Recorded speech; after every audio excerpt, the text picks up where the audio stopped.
एक असं मंदिर जे 1000 वर्षापासून कोणत्याही सपोर्ट शिवाय एका जागेवर फक्त दगडावर दगड ठेवून उभा आहे. आणि ते मंदिर म्हणजे मध्य प्रदेश मधील कक्कनमठ मंदिर. हे 11वी शताब्दीमध्ये कच्चप्पा घाट राजांच्या वंशांकडून हे मंदिर बांधण्यात आलं होतं.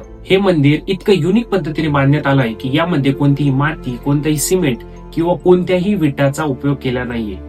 हे मंदिर फक्त एकावर एक दगड ठेवून बांधण्यात आलाय. या मंदिराकडे बघून असं वाटतं की थोडासा धक्का दिला तरी हे मंदिर लगेच ढासळेल, पण या मंदिराची बनावट एकदम वेगळी आहे. या मंदिराला कक्कनमठ हे नाव यामुळे देण्यात आलं की हे मंदिर ककनावती या राणीने बांधलं होतं. या मंदिराबद्दल असं म्हटलं जातं की भूतांनी महादेवाला प्रसन्न करण्यासाठी एका रात्रीत हे मंदिर बांधण्यासाठी घेतलं होतं.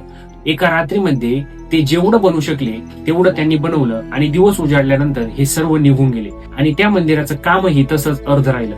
एकावर एक दगड ठेवून फक्त हे मंदिर बांधण्यात आलं आणि हे मंदिर भूतांनी महादेवाला प्रसन्न करण्यासाठी बांधलं होतं एका रात्रीमध्ये. हीच गोष्ट सगळ्या गावातल्या लोकांकडून सांगितली जाते.